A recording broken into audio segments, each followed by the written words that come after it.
নমস্কার বন্ধুরা, lifestyle and teaching technique for Sonali চ্যানেলে সবাইকে স্বাগতম। আজ আমি ক্লাস 5-এর দুটো বাচ্চাকে নিয়ে দেখাতে চলেছি যে একটা গল্প কিভাবে পড়িয়ে তারপর বুঝিয়ে দেওয়া যায়। আপনারা খেয়ালও করবেন, মাঝে মাঝে হয়তো আমার একটু আটকেও গেছে, কারণ নতুন টিচার যারা পড়াবেন তাদের পুরোপুরি পারফেক্ট হবে না, কোনো সময় আটকেও যাবে। তো সেই আটকানোটাও জয় করতে হবে। সো সেই পড়াটা আমি পড়িয়ে বুঝিয়ে দিচ্ছি, চলুন দেখে নেওয়া যাক। কি রেলগাড়ির কথা কে লিখেছে? সুকুমার রায়। তাহলে সুকুমার রায়ের গল্পটা, তাহলে তোমাদের আগে কি বলেছি, সুকুমার রায় ছিলেন একজন ভালো লেখক এবং কবি দুজনে, ঠিক আছে। তিনি হচ্ছে তার লেখা আর কি কতগুলি কাব্যগ্রন্থ হচ্ছে আবোল তাবোল বইগুলো পড়েছো তো? আবোল তাবোল, তারপরে তোমার অবাক জলপান নাটকটা পড়ো নি? ওই জল চাই বলছিল, ওই নাটকটা সেই থ্রিতে না পড়ে আছে না, ঠিক আছে। তো এবার গল্পটা শুরু করি। এই গল্পটায় আর কি বলতে চাইছে যে আমরা কোনো কাজ যখন প্রথম শুরু করি, সেই প্রথম শুরু করলে লোকজন সবসময়ই যে কোনো কাজ শুরু হলে ওরা না বুঝেই হাসাহাসি শুরু করে দেয়। দেখা যাচ্ছে মারপিটও শুরু হয়ে যাবে, ঝগড়াঝাটিও শুরু হয়ে যায়, ঢিল ছোড়াছুড়ি হয়, এমনকি মারপিটও হতে পারে। তো এরকমই এই একটা গল্প রেলগাড়ির কথা। গল্পের আগে আরও কয়েকটা কথা বলেছে। সেটা বলছে যে ইংল্যান্ডের মানুষ প্রথম যখন ছাতা মাথায় দিয়ে চলাচল করেছিল, মানুষজন এত হাসাহাসি করেছিল, সেই হাসাহাসি করার সাথে সাথে সে যখন বাইরে বেরোচ্ছে তাকে ঢিল চড়াচড়িও করা শুরু করে দিয়েছে, ঠিক আছে। তো সেই ঢিল চড়াচড়ি করার ফলে সে ভয়ে পালাতে ভাঙর পায়নি, মানে পালিয়ে গেছে যেটাকে বলা হয়। তাহলে এক নম্বর কি, তাহলে এক নম্বর যখন তোমার শুরু হয়েছে ছাতা মাথায় দেওয়া, তখন তাহলে কি হয়েছিল? লোকে হাসাহাসি করেছিল, ঢিল চড়াচড়ি করেছিল। ঠিক তেমনভাবে যখন আলু এবং তামাকের চলাচল শুরু হয়ে যায়, তখন ঠিক তেমন হয়েছিল। তামাক যখন প্রথম খাওয়া শুরু হয়ে যায়, তামাক খেলে মুখ থেকে, তখন হচ্ছে পাইপ কল করে মুখে থেকে টানা হতো, পরে কি হতো, মুখ থেকে ধোঁয়া বেরোতো। সেই থেকে এই তামাক আর আলু হচ্ছে তৈরি করেছিলেন স্যার ওয়াল্টার। তিনি যখন প্রথম তামাকটা টানছিলেন, তখন কি হয়েছে যে ওই তামাক টানার সময় মুখ থেকে ধোঁয়া বেরোচ্ছে দেখে তার চাকর মাথা রেখেছে জল ঢালা শুরু করেছে। কেন না, উনি ভেবেছে মুখ থেকে আগুন লেগে গেছে, জল ঢাললে ঠিক হয়ে যাবে। ঠিক তেমন যখন আলু খাওয়া শুরু হচ্ছে, তখন লোকজন কি ছড়াতে যাচ্ছে যে আলু, প্রথম যখন আলু খাচ্ছে বলছে কি আলু খেলে মানুষ মারা যাচ্ছে বলে এই সব। তাহলে যখন মানুষ ছাতা মাথায় প্রথম নিয়েছিল তখন কি হয়েছিল? হাসাহাসি হয়েছিল। তাহলে আবার এবার যখন তামাক এবং আলুর চলাচল শুরু হয়, তখন কি হয়? তামাক এবং আলুর চলাচল কে শুরু করেছিলেন? স্যার ওয়াল্টার যখন তামাক যখন প্রথম খাচ্ছেন, তখন কি ঘটনা ঘটেছিল?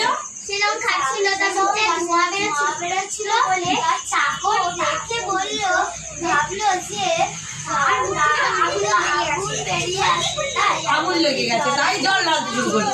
ঠিক যখন আলু খাওয়া শুরু হলো, তখন কিন্তু গুজব ছড়াতে লাগলো মারা যাচ্ছে, ঠিক আছে। তাই এই প্রথম যে কোনো জিনিসই যখন শুরু হয়, এরকম গুজব ছড়াতে থাকে, ঠিক আছে। এইবারে আসছি রেলগাড়ির কথা, যে গল্পটার কথা মূল বিষয় বলছে। এইবারে আসছি সেই কথা। তো এই রেলগাড়ির কথা প্রথম ভাবনা চিন্তা করেছিলেন জর্জ স্টিভেনসন ছিলেন একজন খুব গরিব পরিবারের একটা ছেলে। তিনি কিন্তু পড়াশুনো করতে পারেননি। তিনি কি করতেন? কয়লার খনিতে কাজ করতেন। কত বছর ধরে কাজ করেছেন? 30 বছর ধরে কাজ করার পরে ওনার মনে চিন্তা ভাবনা হয়েছে কি, যে এই মানে কয়লা জ্বালিয়ে বাষ্পের মাধ্যমে রেলগাড়ি চালানো যায়। এই চিন্তা ভাবনা উনি প্রথম আনেন। তো উনি যখন এই চিন্তা ভাবনাটা আনেন, তখন যখন লোকজনের কাছে বলতে থাকেন যে এইভাবে করলে রেলগাড়ি চালানো যাবে, আর রেলগাড়ি যদি চালানো শুরু হয় তাহলে অনেক লোক নিয়ে এক জায়গায় থেকে আর এক জায়গায় নিয়ে যাওয়া যাবে। তো যখন এই কথাটা বলে তখন হচ্ছে লোকজন ওকে নিয়ে খুব হাসাহাসি শুরু করে, বলে কি যে এটা কখনোই সম্ভব নয়। তো এই কথাটা উনি প্রমাণ করার জন্য অনেক বলা যায় অনেক কি আন্দোলনও করেন। তো তার আগে বলি, উনি গরিব পরিবারের ছেলে ছিলেন ঠিকই, ওনারা কিন্তু 6 ভাই বোন ছিলেন। সব কটা ভাই বোনই কেউই পড়াশুনো করতে পারেনি, সবাই কি করতো, কাজ করতো, কারণ খুবই অভাবের সংসার ছিল। তারা কি করতো, দিনে 2 আনা করে রোজগার করে এনে মা বাবার হাতে দিত। এবার আসি ডিমেনশনের গল্পে। আবার উনি কি করেছে, 1814 খ্রিস্টাব্দে 33 বছর বয়সে এক খনির মালিককে রাজি করান। কি করে, কেন রাজি করান, যে উনি বলেন যে উনি এই রাজি করিয়ে প্রথম চলন্ত ইঞ্জিনের পরীক্ষা করান। চলন্ত ইঞ্জিন পরীক্ষা করান কাকে দিয়ে, না একটা কয়লার খনির মালিক, তার বয়স কত ছিল, 33 বছর। কয়লার খনির মালিকের বয়স কত ছিল, 33 বছর। সেই 33 বছরই ওই মানুষটাকে রাজি করিয়ে প্রথম রেল ইঞ্জিন পরীক্ষা করান। তো যখন পরীক্ষা করান তখন দেখেন যে সত্যি ওইভাবে রেলগাড়ি চালনা করা যায়। প্রথম যখন চালু করেন, এই চিন্তা ভাবনা করার পরে দেখা যাচ্ছে কি, চিন্তা ভাবনা করা হয় পরে যে স্টকটন থেকে ডার্লিংটন পর্যন্ত রেল লাইন করা হবে। ওই রেল লাইনে ট্রামের লাইন করানোর প্রথমে চিন্তা ভাবনা করেছিল পার্লামেন্ট। তারপরে